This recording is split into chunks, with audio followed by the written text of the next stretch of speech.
Bonsoir à tous, j'espère que vous allez bien, j'espère que vous avez une petite demi-heure devant vous, que vous avez de quoi vous installer tranquillement, au chaud, en sécurité, et je vous le recommande, puisque dans cette vidéo, vous allez le voir, à l'occasion d'Halloween, je vais vous raconter 3 histoires qui font vachement flipper, on va pas se mentir, donc mettez-vous au chaud, à l'aise, tranquillement, dans votre lit. N'hésitez pas à fermer la porte, on va frissonner ensemble, j'espère que vous êtes prêts. Les amis, avant que cette vidéo commence, je vous le dis puisque c'est quand même très important et vous allez le voir, vous allez vous régaler, donc je compte sur vous, n'hésitez pas à vous abonner. On prépare du très sale sur les réseaux, je pense et j'espère en tout cas que ça va vraiment vous faire kiffer, je pense qu'on va faire des trucs très cool, on va essayer vraiment de produire avec mon équipe puisqu'aujourd'hui je suis plus tout seul, des formats cool, des trucs qui vous font vraiment kiffer, essayer de partager des vrais trucs ensemble. N'hésitez pas à vous abonner, ça fait toujours extrêmement plaisir, ça prend 1 seconde et honnêtement, comptez sur moi, je ferai tout pour que vous ne le regrettiez pas. Putain, c'était convaincant. Même moi, j'ai envie de m'abonner là, c'est dingue. L'histoire de Sarah commence comme beaucoup de déménagements puisqu'elle décide avec son mari et ses 2 enfants de déménager dans une maison charmante, une maison ancienne avec beaucoup de caractère. Vous l'imaginez bien la maison dont je sais, vous voyez exactement ce dont je parle, dans le Midwest. Jusque-là, tout va bien. Sarah, elle décide voilà, de changer de vie, elle trouve une maison qui lui plaît avec un peu de caractère, tu connais une maison ancienne, mais ce qu'elle ne sait pas, c'est ce qui va se passer dans cette maison. Cette maison ancienne date du XXe siècle, avec ses grandes hauteurs sous plafond, le plancher qui grince, le vieux grenier à aménager puisqu'il est complètement abandonné, qu'ils avaient d'ailleurs prévu de réaménager en salle de jeu pour leurs enfants. Bref, tout est parfait, mais ce qu'ils ignorent, c'est tout ce qui va se passer derrière. Les premières semaines se passent merveilleusement bien. On s'en doutait presque au final, hein, et ils ont trouvé la maison parfaite, ils sont heureux, ils emménagent, ça se passe bien.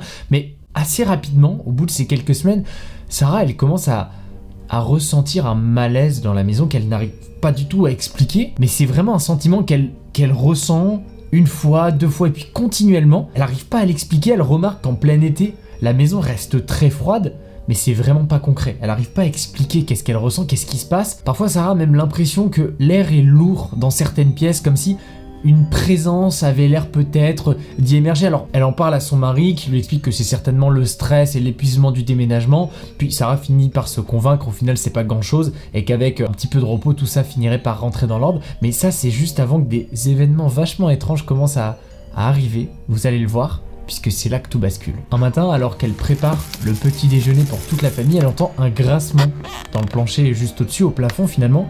Alors, en regardant au-dessus, elle se rend compte que ça vient du grenier. Alors elle pense spontanément à peut-être une planche de bois qui a gonflé avec l'humidité, ou à la limite un petit rongeur, un oiseau qui est rentré dans le grenier. Donc elle monte pour décider tout simplement d'en avoir le cœur net et de voir d'où ça pourrait venir. Le grenier est poussiéreux, rempli de vieilleries laissées par les anciens propriétaires, mais jusque-là, rien d'anormal. Alors elle redescend et elle reprend sa journée comme si de rien n'était. Les jours suivants, les bruits se répètent, s'intensifient et se clarifient. Sarah, elle entend plus juste des grincements, mais elle entend comme des bruits de pas, mais qui interviennent toujours à la même heure avec une allure certaine. Vraiment comme si quelqu'un se déplaçait. Alors je vais pas vous mentir les gars, je suis en train de raconter l'histoire, il est minuit chez moi. La vérité, je suis en train de me chier dessus. Je suis en train de me chier dessus. Je me fais peur à moi-même, c'est pas une dinguerie, je vous jure, l'histoire elle est flippante, je me fais peur à moi-même. En plus j'entends des bruits là derrière la fenêtre, c'est fou, c'est quoi cette histoire? Il y a zéro vanne, hein. Il y a zéro vanne, j'entends des bruits chelous. C'est parce qu'il pleut ou il y a un peu de vent, mais ça fait trop peur, bref. Reprenons cette histoire. Sarah commence à en parler à son mari, à lui en reparler, lui expliquer que peut-être ça pourrait avoir un lien avec le malaise, etc. Son mari n'y croit absolument pas, il dit que c'est certainement le bois qui travaille, ce qui paraît logique, hein, ça arrive dans la plupart des maisons. Mais Sarah, elle commence vraiment à être obsédée, elle passe beaucoup de temps à la maison. Ces phénomènes, ils interviennent régulièrement, je veux dire 1 fois, 2 fois, 3 fois, mais quand on a l'impression que c'est quelque chose qui marche, que c'est des bruits récurrents, répétitifs, chaque jour à la même heure, au bout d'un moment, ça commence quand même à être vachement obsessionnel. Un soir, alors qu'elle se repose après avoir couché les enfants, les bruits continuent et s'intensifient. Et là, c'est clair, il n'y a plus aucun doute, c'est vraiment des bruits de pas. Elle entend quelqu'un marcher dans le grenier. Elle se lève, elle tend l'oreille, son cœur commence vraiment à s'accélérer et malgré le silence absolu de la maison, on n'entend qu'une seule chose, les pas de ce phénomène étrange qui semblerait se déplacer juste au-dessus de la tête de Sarah. Alors elle décide de briser le mystère, elle en peut plus, elle a envie de savoir, alors elle monte dans le grenier pour essayer de voir d'où est-ce que ça pourrait venir, est-ce que cette fois-ci encore il n'y aura rien? Et là, elle ne voit rien, mais pourtant elle ressent quelque chose l'observe. Alors Sarah va dans le grenier, elle fouille tous les recoins dans le froid glacial du grenier sans un seul bruit, en marchant sur le parquet qui grince, en essayant de trouver la moindre indice, la moindre chose qui pourrait justifier les bruits de pas, mais elle ne trouve rien. Alors elle en parle, évidemment à sa famille, encore plus qu'à son mari, et tout le monde lui dit que c'est normal, les maisons anciennes font souvent des bruits bizarres, mais Sarah est convaincue que vraiment quelque chose cloche. La situation ne fait qu'empirer au fil du temps, du moins elle ne s'arrête pas, et Sarah commence à vivre d'autres phénomènes étranges. Par exemple, elle se rend compte que des objets sont déplacés dans la maison sans qu'elle en soit responsable. Des jouets, des assiettes se retrouvent dans des endroits de la maison qui n'ont aucun sens et dans lesquels elle est sûre de jamais les avoir laissés. Elle commence sérieusement à douter de sa propre santé mentale, en train de se demander en fait si elle est folle. Clairement Sarah elle se dit mais est-ce que je suis en train de devenir complètement malade? Est-ce que c'est juste un petit truc qui a fait tic dans ma tête et je suis en train de devenir absolument paranoïaque, ou est-ce qu'il y a vraiment quelque chose qui se passe? Surtout qu'elle en parle autour d'elle, personne la croit. Enfin en fait là c'est vraiment typiquement le genre de situation où tu te dis est-ce que je suis en train de devenir fou ou est-ce que personne me croit et ça va me rendre fou en fait. Un matin, elle prépare ses enfants pour aller à l'école et cette fois-ci elle entend quelque chose, mais elle entend quelque chose d'autre. Cette fois-ci, c'est plus des bruits de pas, elle entend une voix et cette voix semble l'appeler. Elle entend une voix dans le grenier prononcer son prénom Sarah. Elle sursaute, elle panique, elle ne sait plus comment faire, elle essaie d'identifier et effectivement le bruit vient bien du grenier. Alors là elle panique complètement, elle se dépêche d'habiller les enfants, de les emmener à l'école, de partir vite et le soir elle saute sur son mari pour lui expliquer ce qui s'est passé. Cette fois-ci c'est vraiment la fois de trop, elle en a marre, elle a peur, il faut trouver une solution, prendre des décisions puisque c'est pas possible là concrètement. Elle entend des bruits de pas, les objets sont déplacés, quelqu'un murmure son prénom dans le grenier mais elle n'arrive pas à savoir s'il y a vraiment quelqu'un dans la maison. Là c'est fini, il faut trouver une solution. Alors son mari décide de monter dans le grenier, de fouiller chaque recoin, chaque boîte, de soulever chaque objet, essayer d'identifier s'il n'y aurait pas eu la moindre trace d'animal, le moindre animal ou même une trace d'effraction quelconque pour essayer de justifier les bruits qui auraient pu subvenir. Mais rien du tout. Il explique à Sarah que c'est juste une série de coïncidences, qu'elle se prend un peu la tête et qu'elle était peut-être juste à chaque fois au mauvais endroit, au mauvais moment et elle interprète les choses de la mauvaise manière mais qu'il n'y a pas de raison de s'inquiéter. Alors Sarah, dans sa paranoïa la plus totale, décide un jour de se renseigner, tout simplement d'essayer de voir s'il n'y a pas des informations sur cette maison, s'il n'y a pas une histoire derrière qui pourrait peut-être justifier tout ça. Alors elle se rend à la bibliothèque municipale et elle découvre des choses qui sont quand même vachement sombres et ne l'aident en tout cas pas du tout dans son état de paranoïa. Elle apprend qu'un événement tragique s'est produit il y a quelques années quand une fille qui s'appelait Elisa est morte, âgée de 8 ans, dans des circonstances extrêmement étranges et vous vous doutez bien, dans cette même maison. Elle vivait là-bas avec ses parents, tout se passait, semble-t-il, plutôt bien, et sa maison n'était autre que le grenier de la maison. Et elle apprend que les voisins ont cru entendre des cris, des pleurs, les jours qui précédaient sa mort, mais rien de plus, aucune information complémentaire qui permettait d'expliquer quoi que ce soit. Le soir, Sarah rentre chez elle, complètement décidée à percer le mystère de cette maison, mais surtout extrêmement stressée et confuse de toutes les découvertes qu'elle a pu faire à la bibliothèque. Et évidemment, le grenier ne fait que s'agiter encore plus que d'habitude. Elle entend des bruits et cette fois-ci, elle en a marre. Sarah décide encore une fois de monter, elle prend son courage à deux mains et elle décide de trouver qu'est-ce qui pourrait se cacher, un esprit, quelqu'un, quoi que ce soit. Elle veut percer le mystère de ce grenier et en arrivant dans le grenier, elle se rend compte que quelque chose se trouve juste devant elle. Un vieux cadre posé en plein milieu du grenier qui n'avait jamais été là auparavant, qu'elle n'avait jamais vu dans le grenier, et en le retournant, elle voit face à elle le visage d'une petite fille. Cette image fige Sarah sur place, elle est sûre de n'avoir jamais vu ce tableau. Il n'avait jamais été dans le grenier, pourtant il était plein de poussière comme s'il n'avait pas bougé depuis des années. Mais Sarah en est sûre, elle avait retourné avec son mari l'intégralité du grenier. Ce tableau n'a jamais été là. Alors, les jours suivants, tout ne fait qu'empirer. Sarah n'arrête pas d'entendre et de voir même la petite fille. Elle en fait des cauchemars, elle a l'impression d'être appelée constamment par ce grenier. Même quand elle est tout en bas de la maison, son mari s'inquiète. Il décide même d'appeler un médium expert dans le paranormal pour essayer de trouver des solutions et aider sa femme qui visiblement devient complètement folle. Lors de sa visite, puisque le médium finit finalement par venir dans la maison, il monte dans le grenier et regarde Sarah dans le blanc des yeux en lui disant d'un ton désespéré que, en effet, il y a bien quelque chose dans le grenier. L'esprit d'Elisa, la fille morte dans le grenier, est bloqué, prisonnier dans le grenier de la maison. Et il lui dit que cet esprit cherche à rentrer en contact avec elle, avec quelqu'un, avec la personne qui est le plus souvent à la maison pour expliquer l'histoire, qu'est-ce qu'il s'est passé, pour essayer de comprendre qu'est-ce qui est arrivé à cette petite Elisa qui est morte dans sa chambre, dans le grenier de cette maison, et que, prisonnier de ce grenier, elle essaye d'attirer quiconque pourrait venir l'aider pour essayer d'expliquer son histoire. Sarah raconte aujourd'hui qu'après même avoir déménagé, cette histoire la suit partout et que malgré le fait d'avoir changé, déménagé dans une autre ville et dans une autre maison, Elisa et la petite voix la suivent partout, comme si cette histoire s'était ancrée en elle et qu'elle ne pouvait plus jamais s'en séparer. Voilà, une histoire bien flippante, les amis, ça fait trop peur. Je sais pas si vous croyez typiquement à ce genre d'histoire avec les maisons qui renferment des esprits qui n'arrivent pas à s'y échapper, ou alors du moins qui y restent pour essayer de transmettre l'histoire à des nouvelles personnes. Moi j'ai énormément de gens dans mon entourage qui y croient, j'avais beaucoup de mal avec ça, j'ai de plus en plus de potes qui ont vécu des expériences hyper chelou, et d'ailleurs n'hésitez pas à balancer vos expériences bizarres si vous avez vécu des choses paranormales dans les commentaires. Je suis extrêmement chaud de savoir voilà si ça représente beaucoup de monde ou pas, et surtout j'ai prévu de vous faire des petites vidéos avec vous, avec des gens parmi vous qui ont vécu des expériences paranormales pour pouvoir expliquer en live et pouvoir débattre, comprendre, poser des questions sur des histoires que vous avez vécues. C'est l'occasion de mettre en lumière des phénomènes qu'on croit pas forcément ou alors qu'on n'imagine pas réels et que pourtant beaucoup de gens ont vécu. Donc n'hésitez pas à me faire signe dans les commentaires. On essaye d'organiser ça, je pense que ça peut être extrêmement intéressant. Moi je suis trop chaud d'en savoir plus et je pense que vous êtes énormément à vouloir aussi comprendre certaines choses, pouvoir poser des questions et je pense qu'il y a énormément de choses à creuser et plein de théories aussi, mine de rien, qui pourraient expliquer ça, puisqu'il y en a qui y croient scientifiquement pas, et pourtant il y a beaucoup de théories qui expliquent que d'une certaine manière, alors c'est des théories qui sont pour le moment pas fondées scientifiquement et prouvées de A à Z, mais il y a des pistes de réflexion qui essayent de justifier que ça pourrait être possible, donc c'est vraiment intéressant. Deuxième histoire les amis, cette histoire parle de notre ami Marc qui a vécu des choses extrêmement étranges. Vous allez le voir, Marc il va nous faire frissonner ce soir, je vous le dis, vous êtes prêts, c'est parti. Notre jeune ami Marc est quelqu'un de passionné par les objets antiques, les objets pleins d'histoire, il adore chiner dans les marchés, etc. Ouais, ça commence déjà à sentir le roussi, on est bien d'accord. Et lors de son voyage en Europe, Marc a la merveilleuse idée d'aller chez un antiquaire et de ramener un objet qui a attiré sa curiosité pour décorer tout simplement son chez lui, un magnifique miroir qui a attisé sa curiosité par son esprit un petit peu mystérieux. Alors Marc décide de le prendre, de l'emmener chez lui et d'en garder un excellent souvenir d'Europe.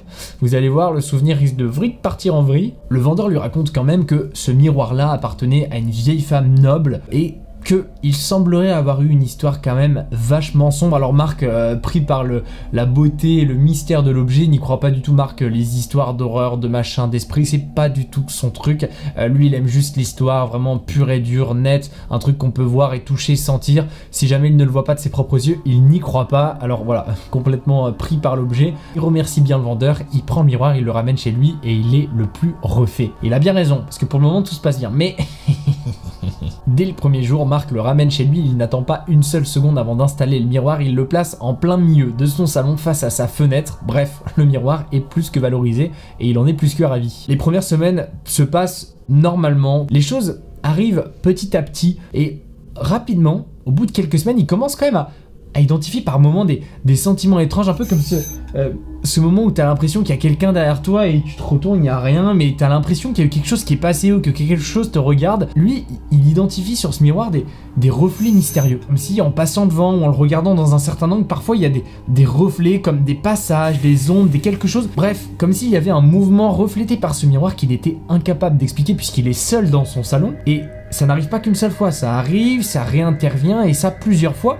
Et plus le temps passe, plus ça devient quelque chose de vraiment étrange qui finit par interpeller le Marc en fait. Au final, il commence à avoir l'impression que quelqu'un est là, comme si ces reflets correspondaient au mouvement de quelqu'un qui serait dans son appartement. Au début, Marc se dit que c'est juste des hallucinations, il est fatigué, il travaille énormément. Marc en fait, il travaille dans une agence de communication, donc honnêtement, il fait pas des horaires classiques. Quand il rentre chez lui, il continue à bosser, il est tout le temps dans le travail, il ne pense quasiment qu'à ça. Et honnêtement, les histoires de fantômes, lui et ses potes n'y croient pas du tout. Donc c'est juste voilà la fatigue, il se dit que voilà, il faut juste qu'il se pose un petit peu, il se prend aussi peut-être un peu la tête avec cette personne là qui lui a vraiment dit ouais une histoire sombre, du coup tout ça mélangé fait que, mais au final il y croit pas du tout, il se dit juste voilà, peut-être que je me repose un petit peu, que j'arrête de me prendre la tête et le problème va se régler en 2 secondes quoi. Mais les phénomènes s'intensifient et évoluent puisqu'un soir, en se mettant juste face au miroir avant de partir rejoindre ses potes au restaurant, il vérifie qu'il n'y a pas de poil de chat sur sa veste et en fait il voit comme une ombre derrière lui, une silhouette qu'il n'arrive pas à discerner, mais vraiment une silhouette humaine. Il se retourne évidemment tout de suite et personne, mais il a vraiment ressenti ça, il l'a ressenti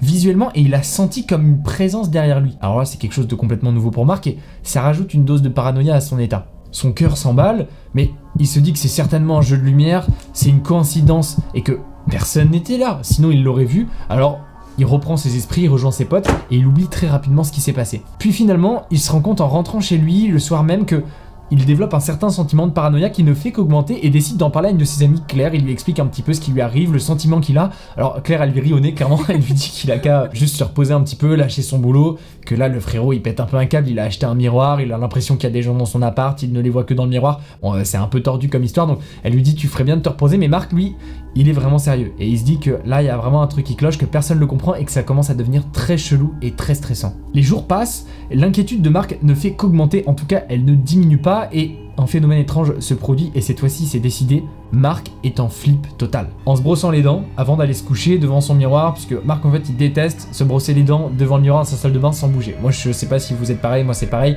je fais 5 fois le tour de la maison, donc Marc il fait pareil, il va dans son salon, il se pose, il se regarde dans le miroir, etc.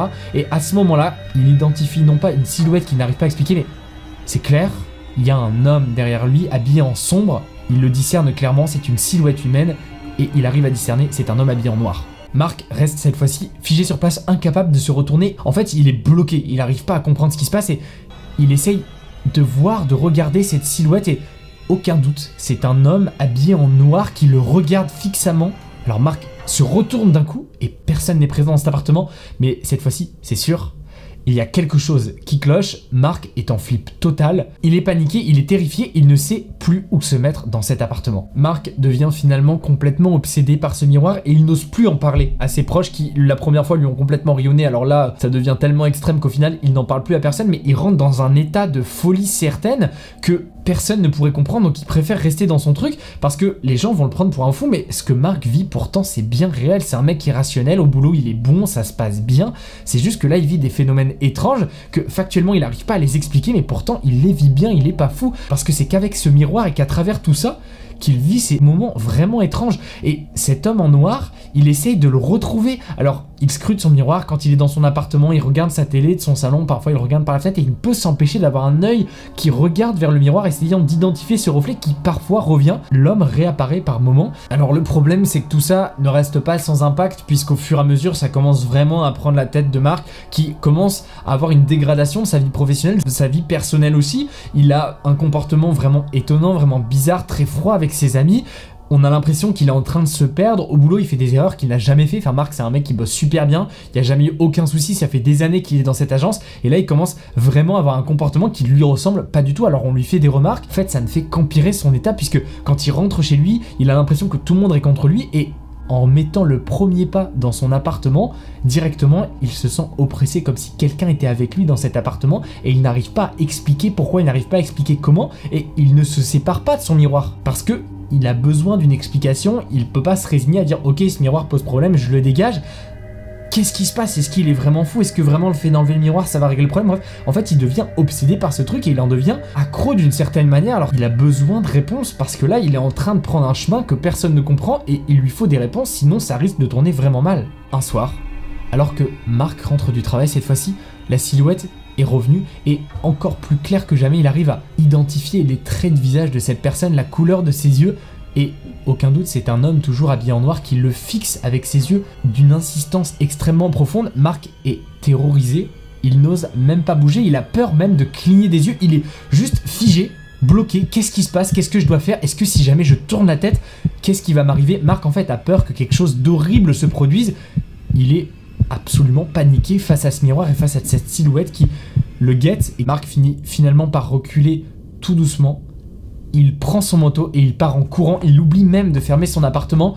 Il va chez Claire et il lui demande s'il peut, en la suppliant, dormir chez elle puisqu'il a vraiment besoin d'aller autre part. Il lui explique pas en fait ce qui vient de se passer. Alors Claire elle commence à paniquer, elle se dit mais c'est quoi le frérot, mais pourquoi il est en train de vriller là complètement, elle comprend pas. Alors elle s'inquiète vraiment pour lui. En tout cas, lui passe la nuit là-bas, mais croyez-moi, le pire reste à venir. Alors, quand Marc rentre de chez sa copine Claire, il décide de trouver des solutions, il ne veut plus subir cette situation, il décide d'être acteur de cette histoire, et donc, il va faire ses recherches sur ce miroir, il va essayer de comprendre d'où est-ce que ça pourrait venir. Est-ce qu'il y a déjà eu des histoires avec des miroirs? D'où vient ce miroir? Quelle était cette fameuse famille noble? Est-ce qu'il pourrait retrouver des traces de cette fameuse histoire? Et ce soir-là, en rentrant du boulot après donc sa journée de travail, en faisant ses recherches, ces phénomènes s'intensifient, il entend même des bruits cette fois-ci, et plus qu'une silhouette. En étant dans sa chambre, il entend dans le salon des bruits comme des grattements, quelque chose qui se passe, et au début figé dans son lit, Mark décide de se lever, il est prêt à tout pour trouver la réponse à ses questions, puisque il en a marre, il en peut plus, il peut plus vivre comme ça. Alors il se lève, le sang absolument glacé, le cœur à 2000 à l'heure. Lorsqu'il entre dans la pièce, il est directement happé par le miroir qui est en plein milieu de son salon, et il voit encore une fois cette silhouette qui, cette fois-ci, est mobile. Elle lui tend la main qui ne cesse de se rapprocher du miroir comme si elle voulait traverser le miroir. Mark est en plein délire, il est en train de péter un câble, mais qu'est-ce qui se passe? C'est quoi cette dinguerie? Mark hurle. Il panique, il prend la lampe qui était juste à côté de lui, il la jette sur le miroir qu'il se brise en 1000 morceaux. La silhouette disparaît en même temps que le miroir se brise et Mark décide de ne plus jamais regarder ce miroir, alors il le prend et le jette à la poubelle. L'appartement est pris d'un froid glacial, comme si un courant d'air venait d'entrer dans l'appartement, comme si une énergie, un mouvement d'air venait d'émerger en plein milieu de sa pièce. Après ce soir-là, Mark décida de quitter définitivement cet appartement, il n'y remettra plus jamais les pieds. Aujourd'hui encore, il cherche des réponses avec ses amis, d'autres personnes qui ont vécu des phénomènes paranormaux. Il en parle aussi à des médiums en expliquant cette histoire de miroir. Certains lui disent que peut-être l'objet était hanté, en tout cas c'est quelque chose qui hante toujours Mark, qui l'a touché et blessé au plus profond de lui-même. Il est toujours parano, il a toujours très peur, et Mark n'achète plus de miroir. Il apprend en parlant autour de lui que le miroir aurait pu être un objet maudit dans lequel un esprit aurait été bloqué entre les deux mondes, qui souhaiterait peut-être rentrer en contact, un contact que personne n'arrive à expliquer. Pourquoi ces apparitions, pourquoi sous cette forme-là, ça personne n'arrive à l'expliquer. Aujourd'hui, Mark est complètement passé à autre chose, pourtant ce phénomène ne cesse de le suivre, aujourd'hui encore en passant devant certaines vitres qui reflètent ou des miroirs. Parfois, il croit apercevoir cette ombre qui, semble-t-il, le suivrait par moments, comme si elle attendait un moment de faiblesse pour agir. C'est en tout cas ce que Mark nous raconte. Voilà, une histoire bien frissonnante. Voilà, le Mark, je sais pas franchement ce que je préfère entre le grenier et le miroir. C'est vraiment flippant. En fait, c'est quand tu les racontes et que personne te croit, t'as l'impression d'être débile, mais quand tu le vis une fois, deux fois, trois fois, 10 fois tous les soirs, au bout d'un moment, t'es là, tu te dis, mais mec, mais qu'est-ce que je peux faire en fait? Qu'est-ce qui se passe que... C'est vraiment très très flippant. Et tenez-vous bien, puisque la dernière histoire, l'histoire de la maison au bord du lac, c'est maintenant, c'est pour vous. Et celle-là, vraiment, c'est... Non, celle-là, vraiment, je vous en dis pas plus parce qu'elle est vraiment chaude. Cette histoire, c'est l'histoire de Lucas, qui décide, il y a quelques mois, de partir en vacances dans une maison canon. Une maison ancienne au bord d'un lac avec ses amis pour fêter la fin d'année. La maison appartient à un des membres de la famille d'une des personnes du groupe, un des amis de Lucas, et franchement la première journée se passe nickel, ils rigolent, ils profitent du lac, ils font des barbecues, la maison est un petit chalet rustique en bois, vraiment le truc canon, enfin pour passer des vacances entre potes loin de la ville, c'est vraiment le rêve absolu, on a tous envie de le faire, ou alors on l'a déjà fait pour les plus chanceux d'entre nous. Bref, c'est vraiment le rêve cette maison. La première nuit se passe sans incident, tout est normal, mais c'est dès la prochaine que des incidents vraiment étranges vont se produire. Lucas est le premier à remarquer des trucs étranges dans cette maison, puisque dès le lendemain matin, le deuxième jour sur place, en se baladant près du lac, avant que tout le monde se lève, en préparant son petit déjeuner, il a l'impression d'être observé. Il y a vraiment ce truc de... J'ai l'impression que quelqu'un derrière moi sur le côté me regarde, inexplicable comme ça, d'un coup on sait pas d'où ça sort, mais il a vraiment ce sentiment d'être observé, alors que c'est le blanc total. Il n'y a personne, tout le monde dort encore, c'est vraiment le calme absolu, c'est inexplicable. Alors directement il se dit que c'est rien, enfin je veux dire comme tout le monde, il rentre, il tourne un peu la tête, il n'y a personne, et il rentre tout simplement à la maison, mais tout de suite, dès le deuxième jour, en regardant par la fenêtre auprès du lac, il voit sur la colline juste derrière une silhouette. Il la voit apparaître, il y a une silhouette sur la colline juste derrière le lac. Pourtant c'est une propriété privée, personne n'est censé être là, et il y avait personne, il n'y avait aucun bruit, et personne n'est encore levé, il est tôt. Non, là il y a vraiment un truc bizarre. Alors évidemment il cligne des yeux, il se dit je suis fou, il n'y a plus de silhouette, il n'y a plus rien. Alors voilà, il se dit j'étais mal réveillé, je me suis un peu pris la tête, il en parle à ses potes, il rigole, voilà, rien de plus. Tout le monde en rigole un petit peu, tout le monde commence à faire comme si la maison était hantée, mais en vrai ça va pas plus loin, jusque là tout va bien. Mais très rapidement, dès que Lucas se trouve seul, éloigné du groupe parce qu'il part faire quelque chose, parce qu'il va aux toilettes, parce qu'il a oublié quelque chose à l'autre bout de la maison alors que tout le monde est à l'extérieur, cette sensation d'être observé revient. Dès qu'il est un petit peu seul, éloigné du groupe, il a l'impression que quelque chose le suit, quelque chose le regarde. Pendant ce temps-là, les autres ne se rendent compte d'absolument rien. Alors Lucas essaye de faire comme si c'était normal parce que le matin ça lui a bien suffi, tout le monde s'est foutu de lui, alors c'est bon, il en parle plus, il se dit qu'il se prend juste la tête pour rien, mais ce soir, un événement vraiment troublant va se produire, un événement qui marquera le début d'une histoire quand même très sordide. Cette nuit-là, après une grosse soirée autour en fait du lac, Lucas se réveille en pleine nuit d'un coup comme si quelqu'un lui murmurait quelque chose à l'oreille. Alors il se réveille dans sa chambre, personne, rien du tout, mais il entend vraiment un bruit avec insistance. Alors avant de réveiller tout le monde et de passer pour le malade mental du groupe, il essaye d'identifier d'où est-ce que ça pourrait venir, il se rapproche de la fenêtre, il regarde, et là dans le silence, presque imperceptible, il en est sûr, il entend des voix un petit peu distinctes, pas trop, mais comme si quelque chose l'appelait de l'autre côté du lac. Mais là, il se dit, les gars, je fais quoi? Je vais pas réveiller tout le monde pour dire qu'il y a des voix, tout le monde va se réveiller, ça va s'arrêter, je vais passer pour l'abruti de service, il est 4h du mat. Donc là, il est vraiment dans une impasse, il se dit mais mec, les gars, qu'est-ce qui se passe quoi? Alors au final, ça dure, et il sait pas quoi faire, il va pas sortir tout seul, il décide de réveiller son pote Tom, et il se dit si on est deux à identifier ça, ça va quand même me sauver, parce que là je suis en train de passer pour le barjot de service. Il lui dit frérot, viens voir ce qui se passe, tout ça c'est une dinguerie. Et en retournant dans sa chambre pour montrer à Tom ce qui se passe, plus un bruit, le silence complet. Alors il regarde par la fenêtre et rien. Juste la lune qui reflète par-dessus le lac et vraiment le calme, la campagne quoi, la brume, tout ce qui va et ça va, il se passe rien. Alors voilà, Tom rigole, il est tellement fatigué qu'il a même pas le temps de trop vanner le frérot Lucas. Donc voilà, il sourit un petit peu lui et il lui dit écoute mec, va te coucher, arrête de boire de l'alcool et on est bon. T'as capté? Voilà. Donc Lucas il retourne se coucher mais t'inquiète pas, lui Lucas il a pas oublié, il sait que c'est pas l'alcool qui lui joue des tours et il commence vraiment à flipper. Le lendemain matin, Lucas se réveille et il sent directement une pesanteur, une oppression autour de lui. Alors il fait comme si de rien n'était, cette fois-ci il n'entend pas de voix, il ne voit personne. Alors il fait sa matinée normale avec ses copains, donc ils prennent le petit déjeuner, ils vont dehors et pendant la journée, ils vont même se baigner dans le lac. Donc vraiment la régalade, ils se baignent, tout le monde voilà, finit par se disperser un petit peu, il y en a qui restent au bord du barbecue, il y en a qui mangent, il y en a qui boivent, il y en a qui nagent, et puis voilà, Lucas finalement il fait aussi son truc, et finalement il se retourne, au bout d'un moment il se retrouve un peu plus éloigné que les autres, pas grand chose, mais juste assez pour être un petit peu tout seul, et en levant la tête après s'être rendu compte qu'il était plus loin que les autres, il voit quelque chose au loin, juste au bord de la forêt, cette fois-ci une silhouette, et il arrive à l'identifier, une dame blanche. Une dame blanche, il arrive à sentir une présence, à la voir, et il identifie quelque chose qu'il est capable de distinguer, une dame blanche. Et là, mais Lucas, il pète un câble. Lucas, il est au milieu de l'eau, là, il sait pas ce qu'il a sous les pieds, il est en panique. Là, c'est vraiment le truc de trop. Alors là, Lucas hurle, il appelle les autres en se retournant, en leur disant, mais regardez ce qui se passe. Je suis pas fou, les gars, vous pouvez le voir de là où vous êtes, et en se retournant, évidemment, la dame blanche a disparu, rien du tout. Alors tout le monde le vanne, Lucas ça commence à vraiment devenir le mec bully du groupe, tout le monde dit qu'il commence à devenir fou. Au début c'est drôle, mais là c'est vraiment, ça fait limite de la peine en fait, parce qu'on se dit mais gars, mais qu'est-ce qui t'arrive en fait? Et cette nuit-là, tout va basculer. Alors que tout le monde dort profondément, Lucas aussi dans sa chambre, un bruit sourd va résonner. Le bruit résonne dans toute la maison, les portes claquent, Lucas se réveille en sursaut et se lève d'un coup. Il se retrouve assis sur son lit, terrifié. Je veux dire, après tout ce qui lui est arrivé, mais il se dit, mais qu'est-ce qui se passe, man? Il ouvre la porte, il sort dans le couloir et cette fois-ci, oui, les autres aussi ont entendu le bruit. Lucas n'est plus seul, les autres sont dans le couloir, il s'est passé quelque chose et tout le monde est là pour le constater. Alors déjà, Lucas, il flippe toujours autant, mais au moins il se dit yes, on n'est plus tout seul dans la merde et ça c'est bon les gars. Maintenant on est tous dans le même bateau, let's go. Mais en vrai il le dit pas comme ça parce que vraiment c'est la sauce. Là vraiment il y a vraiment une tension palpable, c'est vraiment chelou. Et là Tom le frérot, hein, Tom qui disait qu'il y avait rien, qui bully son frérot depuis le début, qui dit qu'il est fou, il balance une dinguerie, il dit j'avoue les gars en fait la maison elle a une histoire.